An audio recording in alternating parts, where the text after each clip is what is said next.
Hey gang, and welcome back to the channel. I'm your host, the Drill Sergeant from Cadet Kelly, and today I wanted to take another dive into the deep well of obscure Disney Channel original movies, like a raccoon dives into the bottom of a dumpster for food scraps. You see, one thing I've realized over the past couple of years is that not all Disney Channel movies were created equally.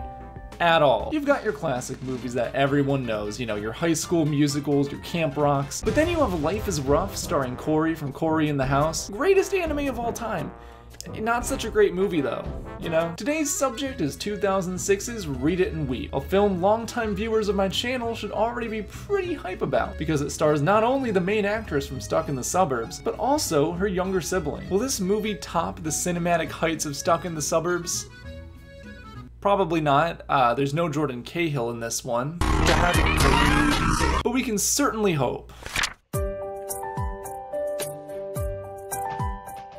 So the film opens with our main character, Jamie, writing in her digital journal about the trials and tribulations of being a high schooler. You see, Jamie is your typical high school loser. She cares about her grades, she's a talented writer, her two best friends are an environmentalist and an artist. Why am I starting to feel jealous? Actually, no, never mind, I take that back. I'm not jealous anymore. She can't even climb to the top of the rope in gym class. You know, that totally real thing we all had to do in high school. By day, we know her as Jamie, but by night, well, she's actually still Jamie, but through her e-journal, she lives out the life of Iz, a super popular girl who not only can climb to the top of the rope in gym class, probably due to her Sigma grind set, but also has the power to zap those she deems unworthy of living into the void. This isn't a joke, that's actually one of her character traits in the movie. It's not really relevant to the plot of the movie at all, but could no longer really bear the burden of carrying this knowledge alone anymore, so there you go. Everyone in Jamie's high school is a character in her journal, but no character is more nefariously evil in there than the school's popular girl, Sawyer. And I ain't talking Tom.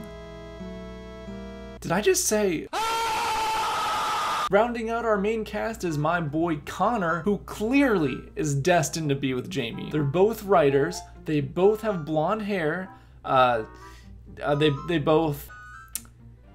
Well, that's really all you need. So now it's English class, and the dreamiest boy in school, Marco, is about to present his speech to everyone. This dude is like an alpha omega Chad, okay? He not only has the romantic attention of Jamie, but also this random dude in the background. Look how smitten he is. First gay Disney character confirmed?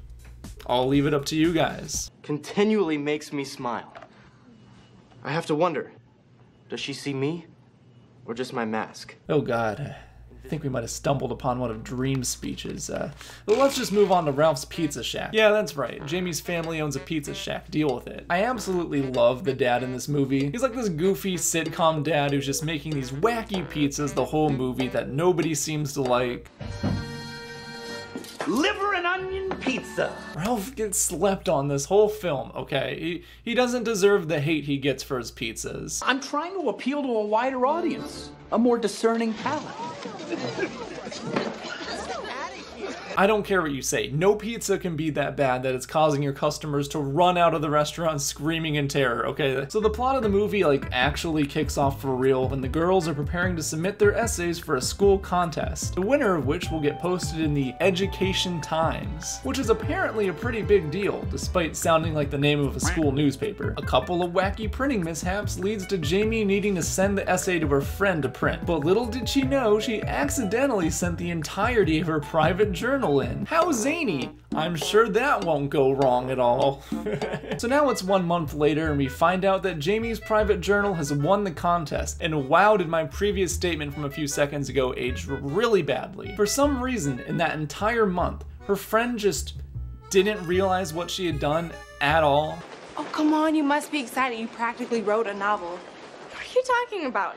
It was 5 pages, with footnotes.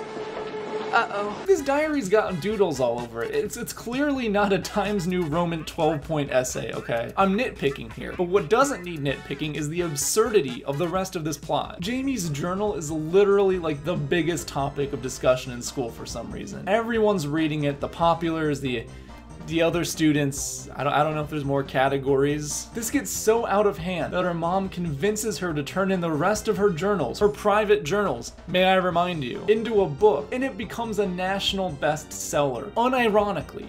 Jamie, Would you sign my copy? No.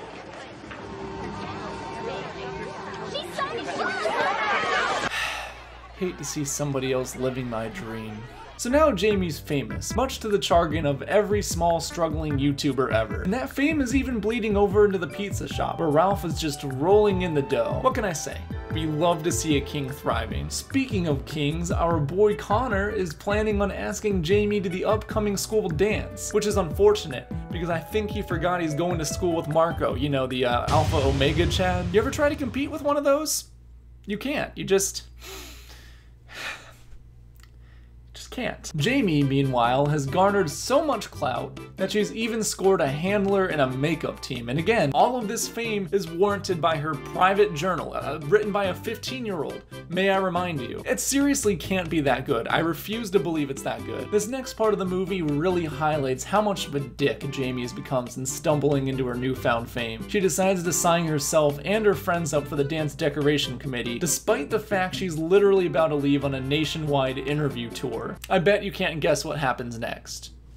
Seriously, go ahead, guess. I'll give you 5 seconds. Yep, she doesn't show up, everyone. We got a no-show. The sad part here is that her friends are quite literally doing the most for her. They continue working on the decoration committee even though she left them hanging. And what does she do? She sits with the populars. Amy, we have an extra seat. Jennifer 2's out sick. Can't make this up. You can't make it up. Don't even get me started on Connor, who's doing his older brother's laundry for 2 weeks so he can take Jamie to the dance with his car. And what does she do? You wanna know what she does? You wanna know? She goes to the dance with Marco. Connor, buddy, I tried to warn you. I tried. I could keep going. I could tell you all about how she didn't show up to her friend's animal rights rally that she promised she'd attend, leaving them high and dry. Or I could tell you all about how she made her brother Lenny give up music by being a big old meanie pants. I could... Hang on. Hello? I'm telling the viewers everything anyway? And I'm wasting their time with this bit?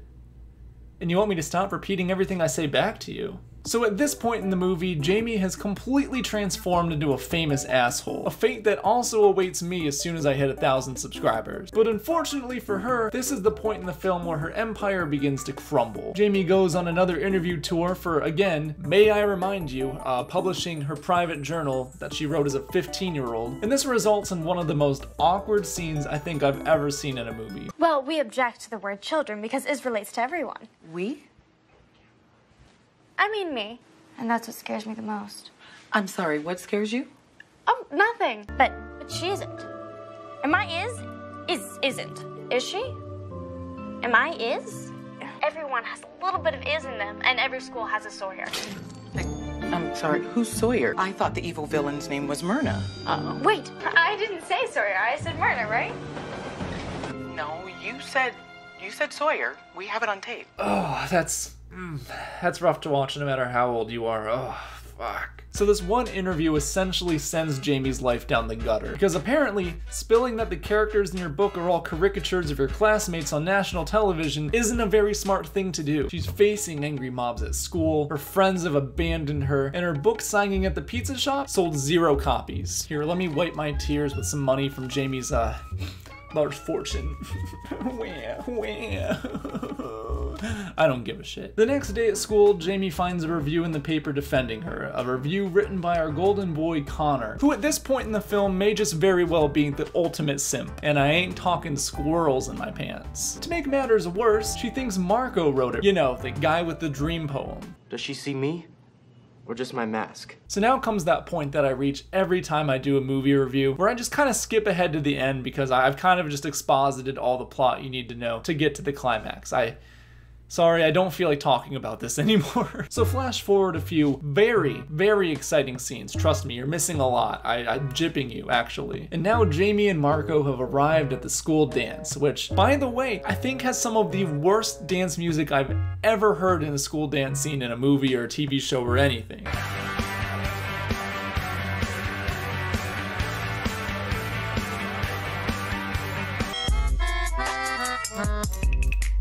Thing Things quickly begin to go south, however, when Jamie realizes that Marco is stupid, actually? Oh, Marco, you rapscallion. Marco reveals he actually paid Connor to write that poem from the beginning of the movie, which is supposed to raise my respect for Connor, but actually raises my respect for Marco, since now I know that he didn't write the lyrics to Dream's next single. Jamie is honored by the principal for her work on the decoration committee, despite doing absolutely none of it, which apparently is a commemoration that just happens in the middle of the dance for some reason. She almost accepts this high honor, but in classic Disney fashion, she has a change of heart and decides to give credit to her friends anyway. Aww. Then she dumps seaweed over everyone, classic high school shenanigans. Don't mess with high school environmentalists. They will go sicko mode on you. And I ain't talking Mo Bamba. Jamie gets together with Connor because apparently she only dates guys based on their writing skills, and then everyone clapped, just like in those fake Tumblr stories from 2013. The night ends with Lenny performing an original song dedicated to his sister Jamie because she didn't have enough attention already. And everyone eats seaweed pizza at Ralph's Pizza Shack, something that the writers probably hoped would catch on a lot more than it actually did. So that was Read It and Weep in a nutshell. A movie that I think we all could agree